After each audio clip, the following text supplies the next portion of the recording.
Olá, meus irmãos e amigos. Boa noite neste culto das 18 horas, nesse dia 28 de junho de 2020. Estamos fazendo contas e as pessoas estão fazendo vários tipos de contas. Na questão das dívidas, na questão dos valores a serem pagos, outros estão fazendo contas da quarentena, quantos dias estão em quarentena, e outros, infelizmente, estão atentos às contas, da Covid-19, número de mortos, de contaminados, mas para a glória de Deus, o número de recuperados tem sido extraordinário.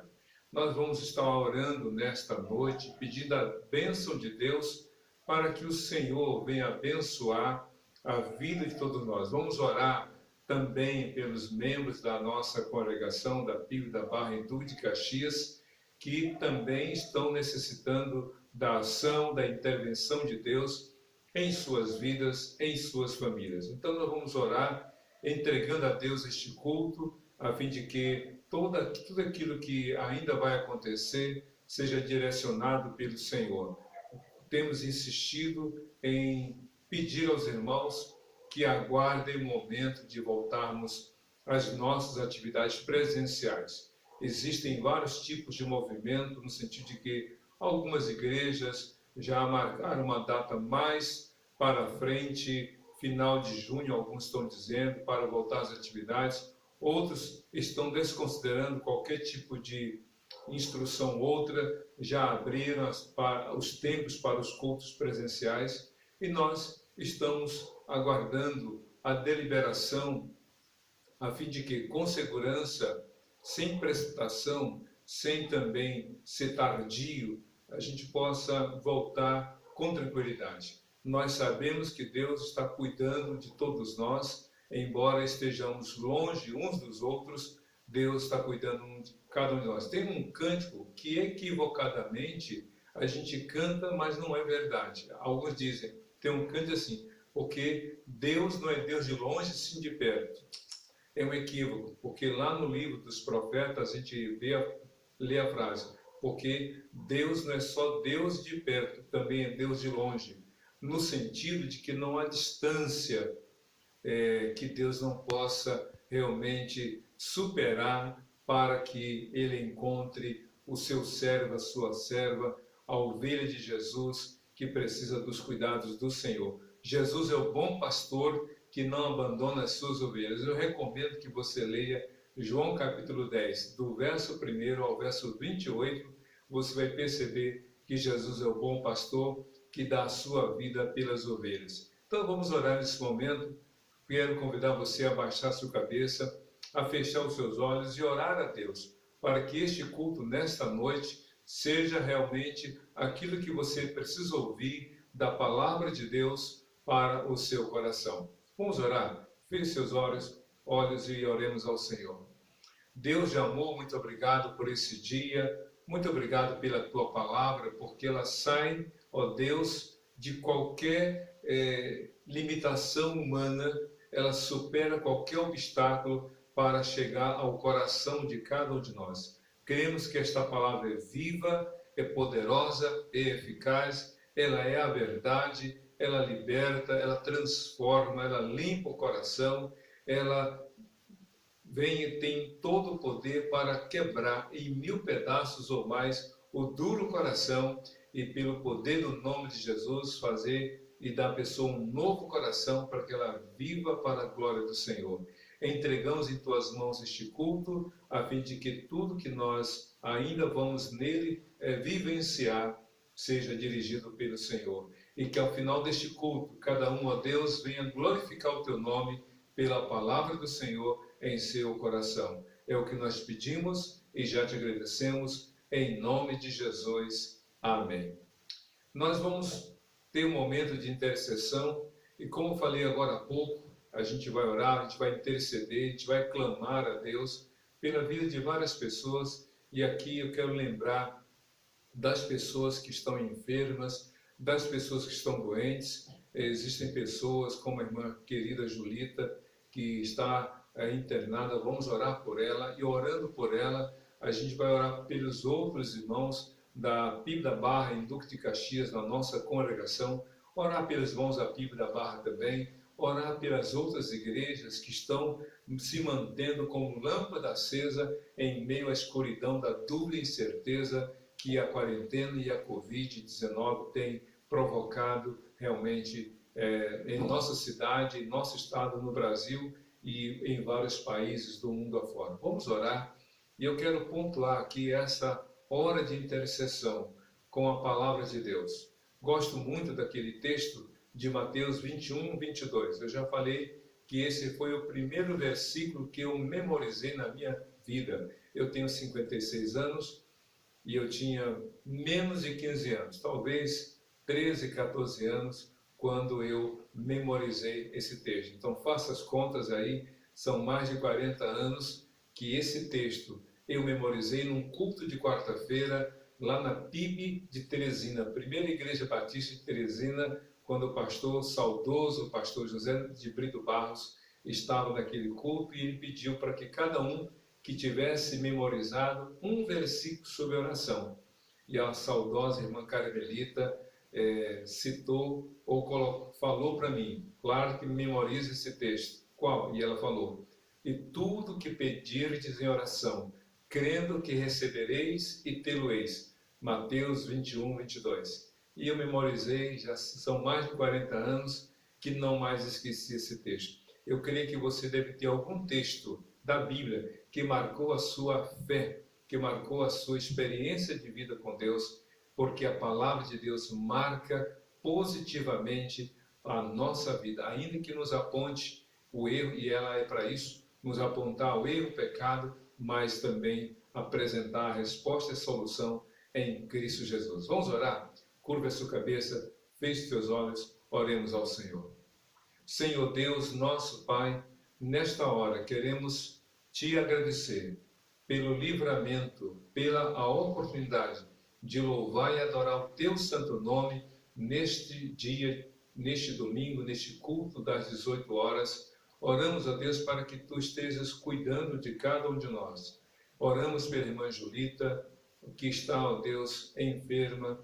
Tenha misericórdia dela, e orando por ela, incluímos todos os demais enfermos da nossa congregação, membros da PIB da Barra. Oramos pelo pastor Zé Maria, pela PIB da Barra, para que tu abençoes o pastor e toda a sua equipe e todos os teus servos que ali também constantemente estão te servindo no louvor, na adoração, na assistência, no cuidado, no discipulado e em tantos outros serviços que tua igreja com muita alegria realiza para a glória do Senhor. Oramos a Deus para que tu fortaleças a nossa fé, que tu nos des persistência, que tu renoves o nosso ânimo, que tu nos renoves as forças para continuarmos a trabalhar, crendo que no devido momento essa quarentena vai passar e que voltaremos com mais ânimo, com mais alegria nos cultos presenciais e em outras atividades que são, ó Deus, tarefas, missão do Senhor para a nossa vida. Oramos, ó Deus, pelos que estão desempregados, oramos por aqueles que estão com angústia no seu coração, como será a vida pós-quarentena. Alguns estão desesperados pela falta do recurso, pela falta do alimento. Tenha misericórdia, guarda cada um, ó Deus, e que dos altos céus venha a provisão do Senhor para cada um que depende, que necessita e te suplica este cuidado. Nós oramos, gratos por tudo, em nome de Jesus. Amém e amém. Nós vamos ter daqui a pouco a mensagem que está aí já indicada. Quero já convidar você a abrir sua Bíblia no livro de Lucas, capítulo 17, do verso 11 ao 19. Mantenha a sua Bíblia nesse texto, abra a Bíblia, deixa aí marcada, coloque um lápis, uma caneta, algum outro objeto para marcar essa passagem. Deixe o seu celular ligado nessa passagem, se você usa o celular e a Bíblia online, que você realmente faça uso.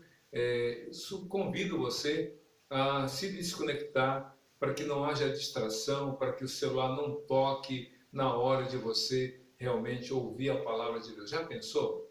Se você vai passar algo importante para o outro, você quer que o outro dê atenção, seja filho, seja marido, seja pai, seja mãe, você conversando para passar algo importante, você quer que o outro ouça você. Deus tem algo importante a falar para você nesta noite. Então, evite as distrações, desligue o celular ou coloque realmente o celular só para você ter acesso ao texto ou à mensagem. Desligue qualquer outro equipamento que possa distrair você, para que você possa dizer: Deus, como Samuel falou, fala que teu servo ouve, tá? Então, que Deus te abençoe. Vamos ouvir a mensagem musical e logo em seguida a reflexão na palavra de Deus. Até daqui a pouco.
Desejável, anelamos por ti,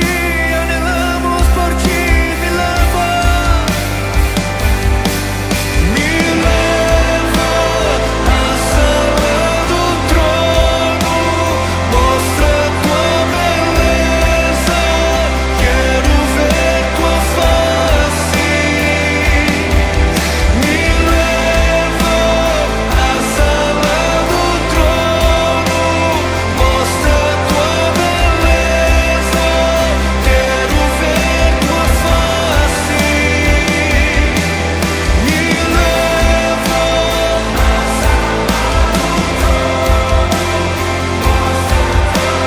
à sala do trono, mostra tua beleza. Queremos ver tua face. Mostra tua beleza, quero ver tua face,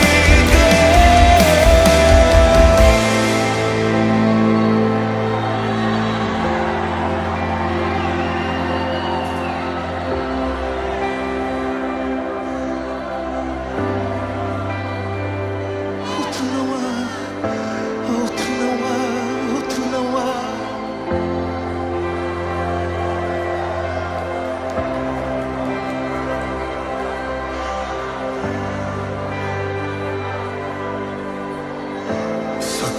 Só quero ver você, só quero ver você. Só quero ver você.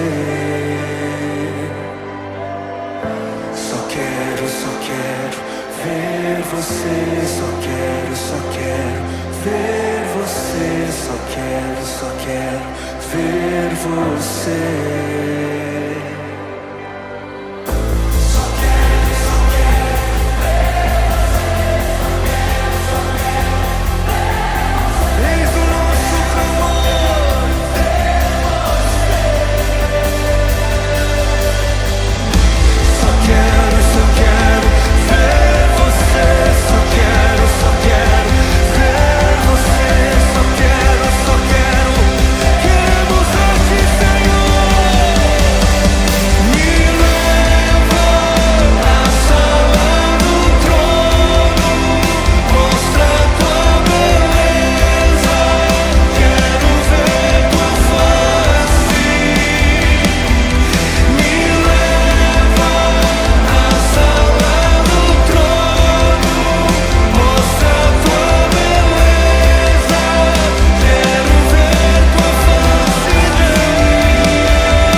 Olá, irmãos. Sem dúvida alguma, Deus falou ao seu coração através dessa palavra, dessa mensagem musical que chegou ao seu coração, que você pôde ver, que você pôde ouvir. Mas agora é hora de você abrir o seu coração para ouvir a palavra de Deus. Quando nós ouvimos uma canção, nós participamos dessa adoração, fazendo com que as palavras, a letra que ouvimos, seja realmente a nossa expressão de louvor e adoração.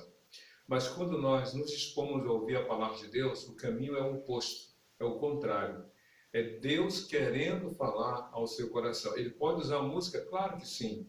Ele usa vários meios, mas ele crivou, ele estabeleceu, na verdade, que a palavra dele é um instrumento que legitima todo outro meio que venha a ser usado para falar do coração dele ao nosso coração. Às vezes as circunstâncias, às vezes uma palavra que ouvimos de alguém, uma canção, um filme, uma cantata.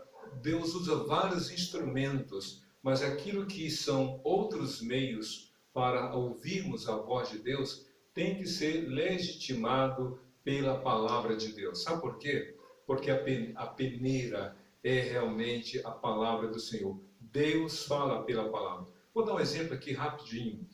Você já viu algum pedreiro embolsando uma parede? O que ele faz? Ele tem areia, aquela areia que vem cheia de cascalho, de pedaço de madeira, de pedra, e então ele coloca uma peneira apoiada no chão, uma peneira como se fosse um triângulo, e ali ele joga com a sua pá a areia que está no monte e joga contra aquela peneira. O que passa pela peneira, depois de toda essa atividade, é usada então essa parte no embolso da parede, mas o que não passa pela peneira joga fora. Então a Bíblia é a peneira. O que não passa pelo crivo da palavra de Deus, meu amigo, minha amiga, jogue fora. Então vamos ler a palavra do Senhor com esse tema, realmente, a fé que resulta em salvação da vida. Lucas capítulo 17, de 11 a 19, diz assim a palavra do Senhor. A caminho de Jerusalém, Jesus passou pela divisa entre Samaria e Galileia. Ao entrar num povoado, 10 leprosos dirigiram-se a ele. Ficaram a certa distância e gritaram em alta voz: Jesus, mestre, tem piedade de nós. Ao vê-los, ele disse: vão mostrar-se aos sacerdotes. Enquanto eles iam, foram purificados. Um deles, quando viu que estava curado, voltou, louvando a Deus em alta voz. Prostrou-se aos pés de Jesus e lhe agradeceu. Este era samaritano. Jesus perguntou: não foram purificados todos os 10? Onde estão os outros 9? Não se achou nenhum que voltasse e desse louvor a Deus, a não ser este estrangeiro? Então ele lhe disse: levante-se e vá, a sua fé o salvou. Que palavra maravilhosa, que bênção, a fé que resulta em salvação da vida. Esse texto é maravilhoso porque ele é rico de informações para você, para mim, para todos nós. Deus, escute bem, Deus quer salvar a todas as pessoas. Não há uma pessoa neste mundo que diga: Deus não se importa comigo, Deus não quer me salvar, Deus não quer me dar. Ele quer salvar você. Ele quer salvar a todos. João 3,16, a Bíblia diz: porque Deus amou o mundo de tal maneira que deu seu Filho unigênito, para que todo aquele que nele crê não pereça, mas tenha a vida eterna. Só que para a pessoa ser salva, ela precisa ir até Jesus. Ela precisa buscar o Senhor. Ela precisa clamar ao Senhor. Porque, vamos imaginar, existem mais de 200 experiências, digamos assim, para se descobrir a vacina para a Covid-19. Vamos supor que uma das 200 tentativas de laboratórios, melhor dizendo, que estão estudando, que um deles consiga, em curto espaço de tempo, olha, descobrimos a vacina. E vamos supor que Deus nos livre, que muita gente esteja aí apavorada e diz: olha, se você se vacinar, então haverá a imunização para que você não fique com o risco da contaminação. Para você ser vacinado, você tem que ir ao posto, você precisa se sujeitar, se submeter aos profissionais da saúde para então ser vacinado. Mas quem não for, não tem como. A salvação é mais do que uma vacina, porque a vacina é para proteger algo de um perigo futuro. Já o antídoto é para cortar o efeito daquilo que está acometendo o indivíduo.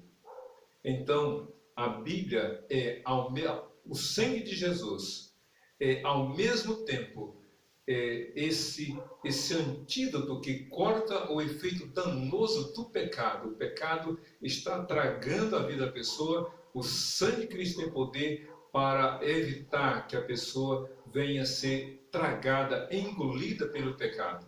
Mas, ao mesmo tempo, em termos de prevenção, podemos assim dizer, o sangue de Cristo livra a pessoa da condenação do inferno. Ela nunca mais será lançada, ela nunca mais corre o risco, melhor dizendo, de ser lançada ao inferno, porque foi salva pelo sangue de Jesus. Mas a pergunta é: o que leva a pessoa realmente a buscar o Senhor? Porque para a pessoa ser salva, a pessoa tem que necessitar, tem que admitir, tem que reconhecer que precisa da salvação. Por que que alguns estando doentes, não vão ao médico, não buscam ajuda, porque não admitem, não reconhecem que precisa. Mas aqueles que admitem, aqueles que reconhecem, buscam ajuda.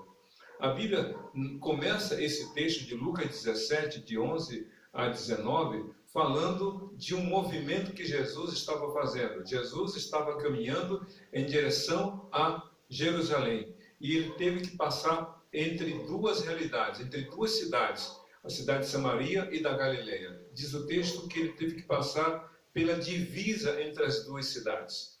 A gente sabe que as cidades têm seus limites geograficamente estabelecidos. E de um lado era Samaria, do outro lado era Galileia. E Cristo teve que passar entre essas duas cidades. E diz a Bíblia que ele, passando por um povoado, ou segundo o texto, ao entrar num povoado, a Bíblia diz que 10 leprosos, escutem bem, 10 leprosos, de longe o viram. Vejam só, eu vou ler aqui o verso 12. Ao entrar num povoado, 10 leprosos dirigiram-se a ele, ficaram a certa distância. Deixa eu falar aqui uma coisa. 10 leprosos. Pelo contexto aqui dessa narrativa, esses 10 leprosos não eram do mesmo lugar.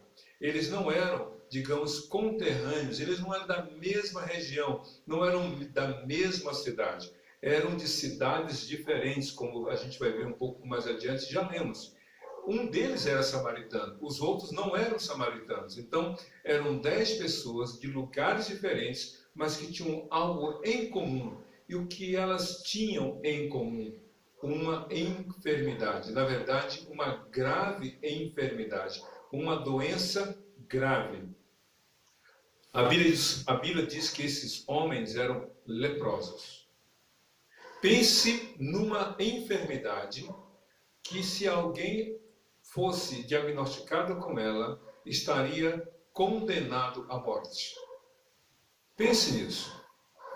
Pense em alguma doença que, uma vez que a pessoa fosse infectada com ela, diz: olha, essa pessoa está condenada. E aí ela tem que ser separada, ela tem que ter um distanciamento, não distanciamento social de 1 metro, 1,5 metros, de 2 metros, dependendo do lugar em que se defina esse distanciamento. Não. Era um distanciamento social, de forma que ela estaria proibida de entrar em contato não só com os colegas de profissão, os amigos da rua, mas com distanciada e proibida de falar com seus próprios familiares. A lepra era uma doença que separava as pessoas. Independentemente do status social, independente do seu grau de conhecimento, independente de suas posses, independente de suas habilidades, uma vez diagnosticada com lepra, a pessoa deveria ser alijada da vida social. Se você ler, e eu sugiro que o faça, Levítico, o livro de Levítico, a partir do capítulo 6, 7, você vai ver ali algumas instruções, algumas ordens que Deus dá para tratar as pessoas com lepra. Elas deveriam, uma vez confirmada que estava com lepra, primeiro vinha a suspeição. Surgiu uma mancha, aí a pessoa ia ao sacerdote, o sacerdote examinava, disse: fique isolada por 7 dias. Após os 7 dias você vem até aqui. E aí, depois de 7 dias, a pessoa ia lá e disse: olha, a mancha cresceu, então mais 7 dias. Olha, se aprofundou então leproso, e aí então a pessoa era separada. Ninguém mais deveria se aproximar daquela pessoa. E a hanseníase, como hoje também é chamada lepra, a hanseníase, assim recebeu o nome lepra, porque foi descoberto o bacilo de Hansen. Então a hanseníase é a lepra, e segundo os estudiosos do texto bíblico, a pessoa leprosa deveria morar só, ou no mínimo com outros leprosos, como era o caso aqui dos leprosos. Eram 10 leprosos. Como eu falei antes, independente do status, a Bíblia fala de um rei, o rei Uzias, ele teve lepra, ou teve enfermidade, mas teve um rei que teve lepra, não me recordo agora qual deles, teve lepra, e por estar com lepra, ele foi separado da convivência social. Era um rei sem reino, porque a lepra o impediu de reinar. O seu filho assumiu o seu lugar. Assim é o pecado. O pecado que entra na pessoa contagia a pessoa. A pessoa, uma vez que está com o pecado, ela está distanciada de Deus, ela está distanciada dos outros e, às vezes, de si mesma. Entende isso como é grave? E como eu falei antes, o leproso só podia andar com outro leproso. Se você ler o primeiro livro de Reis, ou, na verdade, o segundo livro de Reis, você vai ver ali nos capítulos 6 e 7 que a cidade de Samaria estava vivendo um cerco terrível, porque o rei da Síria queria destruir aquela cidade, e então diz a Bíblia que ninguém podia entrar, ninguém sair, havia uma fome, havia todo um caos social, financeiro, o rei não sabia mais o que fazer, e diz a Bíblia que 4 leprosos estavam juntos. É assim, um leproso anda com outro. Os 4 leprosos estavam juntos, como aqui os 10 leprosos estavam unidos. Isso nos mostra, sem entrar no mérito do valor pessoal de cada um, o que nos mostra é que o pecado é assim. Quem está em pecado, quem vive em pecado, se alimenta de pecado. E mais ainda, só busca, só convive com pessoas que também estão em pecado. A luz refuta as trevas, porque a luz inibe a ação das trevas. Mas quando a pessoa está mergulhada no pecado, ela não consegue viver na luz. O pecado, numa má comparação, ou melhor, a lepra, numa má comparação, é posta semelhante ao pecado. A pessoa leprosa estava condenada. E segundo os textos de Levítico, e hoje quem estuda a lepra sabe disso, a hanseníase, que a lepra tende a levar a pessoa à perda da sensibilidade. A pessoa com lepra não sente dor, não tem a sensibilidade da dor, perde a sensibilidade da temperatura, seja frio ou quente, seja um espinho ou um espeto, a pessoa não sente. Por mais que ela ali esteja sendo afetada, ela perdeu a sensibilidade. O pecado faz isso no coração do homem. Deus fala uma vez, Deus fala 2 vezes, e a pessoa insiste em não ouvir, perdeu a sensibilidade. O pai fala, a mãe fala, não faça isso, não faça aquilo outro, não, a vida é minha, o corpo é meu, estou pagando, faço e ponto final. Por quê? Porque a pessoa perdeu a sensibilidade do toque de Deus no seu coração. O pecado faz isso. Mas também tem outra coisa, numa comparação, a lepra, além de a pessoa se isolar socialmente, a lepra também, além de oferecer, ou melhor, tem como consequência a perda da sensibilidade para a temperatura, para a dor, a lepra também tem um poder destruidor do corpo da pessoa. Por quê? Eu já vi pessoas leprosas. É algo pavoroso. A pessoa começa a perder os seus membros inferiores e superiores, ou partes deles. Caem os dedos dos pés e das mãos, caem partes da orelha, do nariz, do lábio ou dos lábios. O corpo vai sendo corroído pela lepra. Lembra da história de Aleijadinho? Se você pesquisar a história do Brasil, vai lá estudar Aleijadinho. E você vai perceber que Aleijadinho foi um leproso. Mas que, embora vitimado pela lepra, ele amarrava em suas mãos ou dos seus punhos ferramentas, e com elas, com os seus punhos, com essas ferramentas, ele esculpiu várias estátuas de madeira. A lepra faz isso. A pessoa vai perdendo não só a convivência social, mas perdendo a sensibilidade e tendo o corpo corroído. O pecado faz isso. A pessoa se afasta de Deus, a pessoa se afasta da família, a pessoa se afasta dos seus, se afasta dos outros, se afasta de si mesmo. Mas, por outro lado, a pessoa perde a sensibilidade, não mais ouve a palavra de Deus, tem tempo e paciência para ficar 5 horas nas redes sociais, mas não suporta meia hora de pregação. A pessoa perde a sensibilidade, mas ao mesmo tempo entra num processo de destruição da própria vida. O pecado faz isso.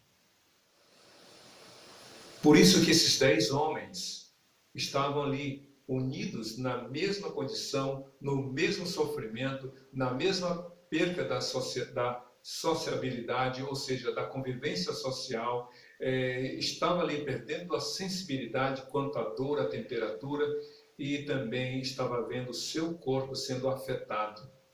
Pois bem, a Bíblia diz que outra coisa que, segundo as orientações do livro de Levítico, o leproso, se por acaso alguém tentasse, escute bem o que eu vou falar, o leproso, se alguém tentasse falar com ele ou se aproximar dele, ele iria gritar em alto e bom som: imundo, imundo, eu sou imundo. É tipo ele dizendo: não toque em mim, não se aproxime de mim, porque eu estou contaminado com a lepra. Ele tinha que se denunciar, ele tinha que se revelar, ele tinha que, de maneira até vergonhosa e vexatória, abrir a boca e dizer: não se aproxime.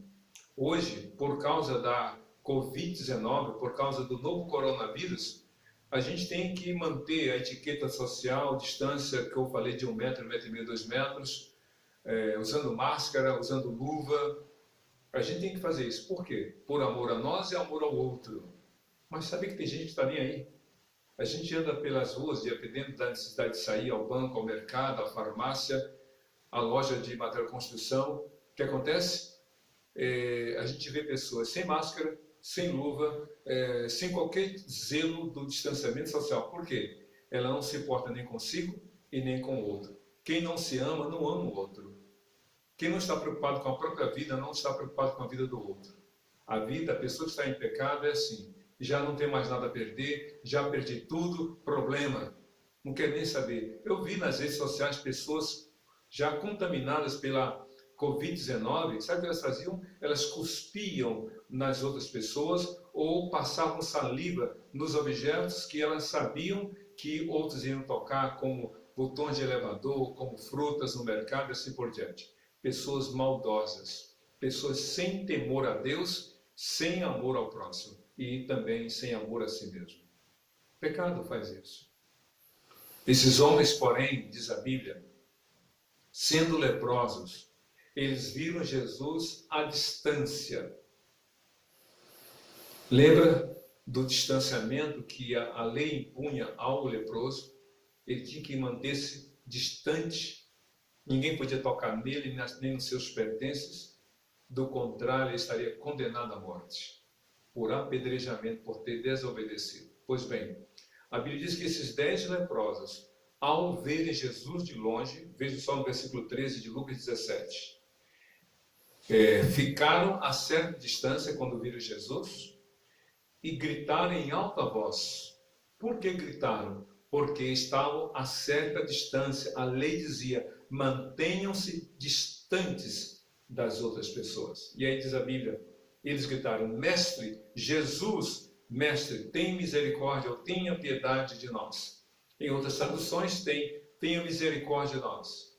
Eles disseram: Jesus, Mestre. Veja só que coisa interessante. Primeiro, Jesus, e depois, Mestre. Primeira pessoa, depois, entre aspas, o seu ofício. Jesus era mestre, com M maiúsculo. Rabi, aquele que tem todo o conhecimento para a vida. Naquela época, o mestre é aquele que detinha todo o conhecimento para os seus discípulos.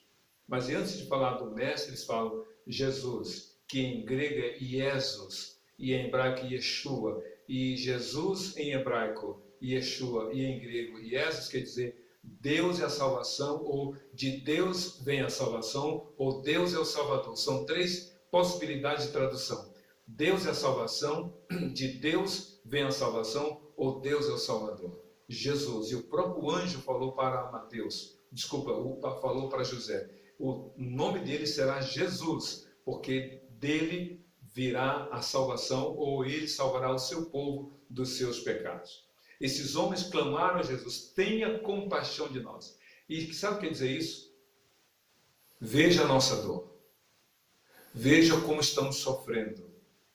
Veja como nós estamos, porque ter piedade é ter compaixão, é ter amor, é ter sensibilidade. A lepra tirava a sensibilidade do corpo, mas aqueles homens não queriam que Jesus não fosse insensível ao sofrimento deles. Sabe por quê? Porque Jesus nunca é insensível, nunca fica indiferente à nossa dor, ao nosso sofrimento. Eles pensaram e clamaram: Jesus, tenha compaixão de nós. Jesus olha para você e sabe do que hoje está tentando destruir a sua vida. Ele sabe do pecado que está corroendo a sua sensibilidade, onde você já não tem mais amor ao próximo, já não tem mais empatia com a dor do outro, onde você já não está mais sensível ao sofrimento do outro e nem sensível a si próprio. Deus sabe que o pecado está corroendo o seu ânimo, a sua alegria, a sua paz interior. Deus sabe que o seu pecado está condenando você ao inferno.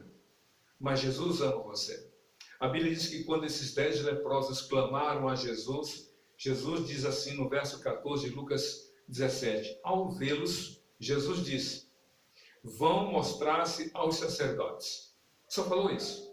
Eles gritaram: Jesus, tenha compaixão de nós. E Jesus, que conhece a lei, porque ele deu a lei a Moisés, ele sabia das leis ritualísticas, a lei que dava as orientações para a vida do leproso. Ele sabia como o leproso poderia ter realmente a ressocialização caso desconfiasse da cura. Lembra como ele deveria ir caso desconfiasse da doença? É o seguinte: apareceu uma mancha, então fique isolado uma semana, mais uma semana. Comprovada a doença, então deveria se isolar. Agora, se por acaso houvesse a desconfiança da reversão da doença, então ele deveria ao sacerdote, chegando lá, o sacerdote: olha, fique isolado mais uma semana. E daqui a pouco, na outra semana, olha, está diminuindo o tamanho do vermelhidão, está diminuindo a profundidade da ferida, vamos aguardar mais um tempinho. E assim, uma vez comprovada a cura, porque a lepra era algo que não tinha um diagnóstico, tinha-se prognóstico, mas não tinha tratamento. A lepra era algo que, uma vez contaminada, a pessoa estava condenada à morte. Só um milagre para a reversão. Pois bem, havendo então a reversão, o sacerdote diria: agora sim, está comprovada a sua cura, você tem que fazer isso, fazer um sacrifício, se lavar, oferecer um animal em sacrifício, uma vida inocente pela vida culpada, e aí você volta à vida em sociedade. Pois bem, Jesus diz a Bíblia que ele disse: vão, apresentem-se ao sacerdote. Como assim? Não houve desconfiança de que havia uma cura. Eles estavam leprosos, mas Jesus disse: apresentem-se ao sacerdote. Eles pediram a que Jesus tivesse misericórdia deles. Eles estavam leprosos, unidos no mesmo sofrimento, na mesma condenação de morte. Mas Jesus dá uma palavra que é uma ordem, que só quem estaria curado ou desconfiado de cura é que deveria ir ao sacerdote. Mas Cristo disse: vão apresentar-se aos sacerdotes. Vocês estão leprosos, mas o que prevalece é a minha palavra. Vão. Creiam que vocês estão curados. Como assim? Jesus dá uma palavra que honestamente era algo fora da lógica. Uma pessoa leprosa, com a lepra se alastrando pelo corpo, partes dos membros inferiores e superiores caindo, perda de sensibilidade, sendo corroído pela doença, e agora tem que ir ao sacerdote? Como? Mas a fé é isso. Jesus deu uma ordem que só quem cresce deveria obedecer. E diz a Bíblia que todos os 10, escute bem, todos os 10 creram naquela palavra de Jesus e foram em direção aos sacerdotes. Sabe por quê? Porque eles acreditaram, eles creram na palavra de Jesus. E aí, no versículo 14, na parte B do verso 14, assim: enquanto eles iam, foram purificados. É interessante isso. Eles estavam parados e clamaram a Jesus. E Jesus disse: vão apresentar-se aos sacerdotes. E enquanto eles caminhavam, eles foram curados. Isso quer dizer que a fé não é algo estático. A fé é algo vivo, é algo que nos dá vida. A fé é algo vívido. Você não pode dizer eu creio e permanecer no mesmo lugar. Eu creio em Deus, eu creio em Jesus e continuar na mesma. Você precisa se mover em direção à palavra ou ir na direção apresentada pela palavra do Senhor. É interessante isso. E enquanto foram curados, ou melhor, enquanto caminhavam, foram curados. Todos os 10 foram curados. Sabe por quê? Porque Jesus não discrimina ninguém. Todo aquele que clamar será ouvido pelo Senhor. O amor de Cristo é inclusivo, é abrangente. Jesus não discrimina ninguém. Porque a Bíblia diz lá em Romanos 10, versículo 13: porque todo aquele que clamar o nome de Cristo será salvo. Os 10 clamaram por uma doença que os 10 tinham em comum e foram curados. Mas diz a Bíblia um detalhe: que enquanto os 10 caminhavam, constataram que foram curados. Veja só no versículo 15.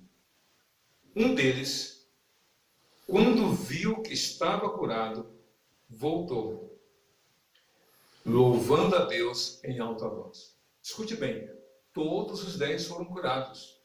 Todos os 10 foram purificados. Mas um, ao constatar que fora curado, fez diferente. Ele voltou até Jesus. Diz a Bíblia que ele voltou fazendo 3 coisas. Ele voltou e fez 3 coisas. A primeira, que ele voltou louvando a Deus em alta voz. Antes, em alta voz, ele gritou: Jesus, tem misericórdia de mim. E agora ele volta louvando a Deus. Sabe o que é isso? É o seguinte: tem muita gente que abre a boca para clamar, mas não abre a boca para louvar. Quantas pessoas no hospital estão dizendo: Jesus, tem misericórdia de mim, Jesus me abençoa, Jesus me cura, Jesus me dá um emprego, Jesus para os empregados, Jesus me dá uma esposa para o solteiro, me dá um esposo, diz a solteira, me dá filhos para os casados sem filhos. Alguns estão clamando: Jesus, Jesus, Jesus. Mas quantos abrem a boca para louvar a Deus depois que Jesus atende? E aí diz a Bíblia outra coisa interessante: esse, além de ter voltado louvando a Deus em alta voz, ou seja, todos o ouviram, ele prostrou-se aos pés de Jesus. Essa é a segunda coisa que ele faz. Sabe o que é isso? Reconhecimento da pessoa de Jesus. Antes ele havia clamado: Jesus, mestre. Mas agora ele volta louvando a Deus e se prostra diante de Jesus, adorando o Senhor Jesus. Isso quer dizer o quê? Louvar a Deus de forma verdadeira é se dobrando aos pés de Jesus, se curvando aos pés do Senhor. Ele adorou. E aí então diz a Bíblia que ele agradeceu a Jesus. E a constatação que Jesus fez, e ele fala assim: não foram os 10 os curados? Ele faz essa pergunta. E onde estão os 9 que não voltaram para agradecer? Eu creio que depois dessa quarentena, o Senhor Jesus vai perguntar: onde estão os outros que não vieram para a igreja? Onde estão os outros que não lerem mais a Bíblia? Onde estão os outros que não se ajoelham? Onde estão os outros que durante a quarentena, durante a Covid-19 se alastrando, clamaram? Onde estão agora que não voltaram para a igreja, que não clamaram ao Senhor, que não vieram para agradecer? E aí a constatação final que Jesus aqui apresenta no texto é o seguinte: Jesus olhou para aquele homem e disse: levante-se e vá, a sua fé o salvou. Os 9, ou melhor, os 10 clamaram, os 10 foram curados, mas só um foi salvo. Sabe por quê? A salvação da alma é mais importante do que a cura para o corpo. Eram leprosos, agora não mais estavam leprosos, estavam livres da doença física, mas só um foi livre da doença espiritual que o pecado provoca, que é a perda da sensibilidade à voz de Deus, que é a perda das relações, da comunhão com Deus e a destruição da alma. Jesus disse certa vez: não temam aquele que pode matar o corpo, mas temam aquele que pode lançar tanto o corpo quanto a alma no inferno. O pecado condena o homem ao inferno, mas Jesus tem poder para tirar. Você quer ser salvo? O pecado está aí rondando a sua vida. O pecado está tentando abafar a voz de Deus no seu coração. O pecado está tentando tirar você a sensibilidade da ação do Espírito Santo. Clame a Jesus, clame ao Senhor, porque Cristo tem poder para salvar a sua vida. Clame a Jesus, Ele quer salvar, mais do que curar você de qualquer enfermidade, seja ela qual for, Ele tem poder para isso. Ele quer dar a você o perdão dos seus pecados e a vida eterna no nome dEle. Você quer ser salvo? Então abra seu coração e diga para Jesus, feche seus olhos e diga assim para Jesus: Senhor Jesus, nesta hora eu clamo a Ti, tenha compaixão de mim, perdoa os meus pecados, cura-me dessa doença letal que o pecado trouxe à minha vida, perdoa, salva-me, purifica-me e me dê a certeza da salvação da vida eterna no Teu nome, porque eu oro agora no Teu nome, Jesus. Amém e amém.